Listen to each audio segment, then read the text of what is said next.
Welcome to your inbox last night. We read the Fintech newsletters so you don't have to. Well, actually, you still have to. We just read them first, so we can point you to the things you care about. It's January 16th, and we're bringing you the latest in payments, crypto, and our favorite Substacks. Grab your coffee, settle in, and let's dive into the headlines.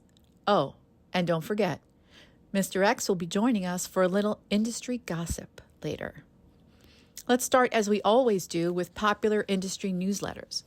The first story is from Payments, and I just want to explain that Payments does such an amazing job at writing native advertising, which is content that looks like news but is really advertising. They're the best at it. They're phenomenal at it. They're so good at it that sometimes it's hard to tell if it's a sponsored post or not. And that's the point, right?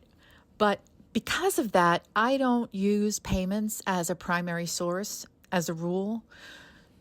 So I really don't, I don't usually include their stuff because it's on all the other, if it's news, it's on all the other newsletters anyway.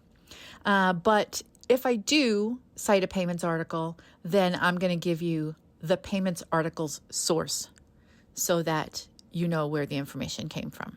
Okay, so moving on.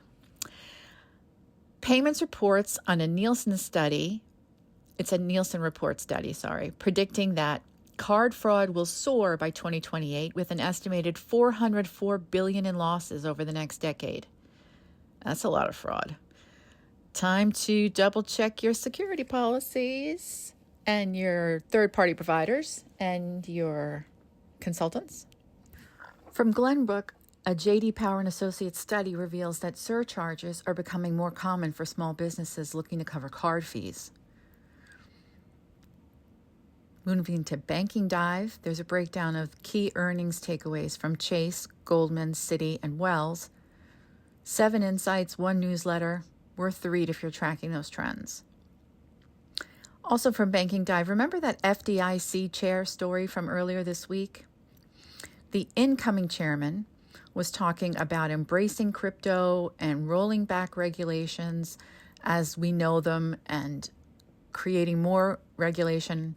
Well, not creating more regulation, but more scrutiny around tech. Well, the outgoing chair had his turn, and he threw cold water on that optimism. The outgoing chair's biggest concerns: non-bank financial companies like hedge funds, non-bank mortgage servicing firms, and non-bank credit lenders. He's concerned about those. From Digital Transactions, will 2025 be the year of the stablecoin? As my kids would say, bro, there are so many stablecoin stories right now. Stablecoins got some kind of a crazy PR person, and everybody is talking about stablecoins. So Digital Transactions has this story: will 2025 be the year of stablecoins? And I have to say, it's a deep dive.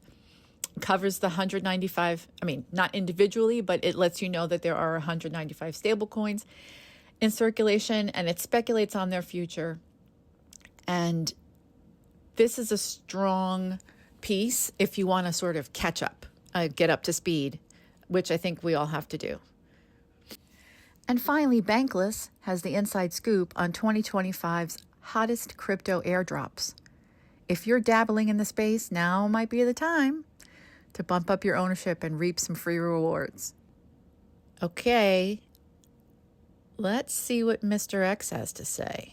Thank you kindly, ma'am. Happy January 16th, folks.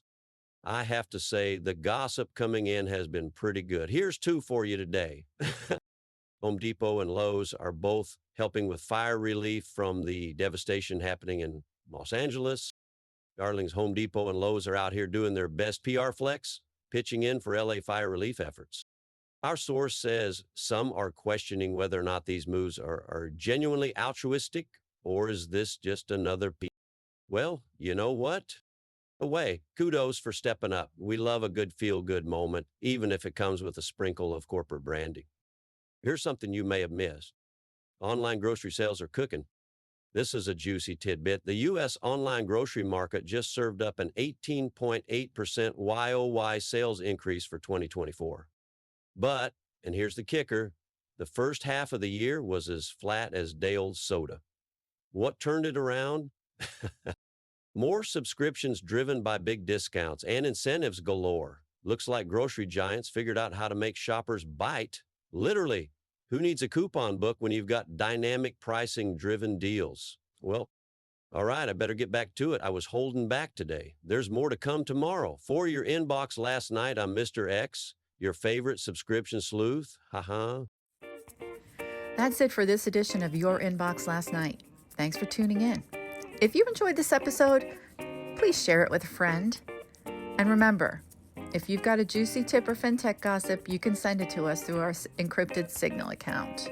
Who knows? Mr. X might just spill it next time. See you tomorrow.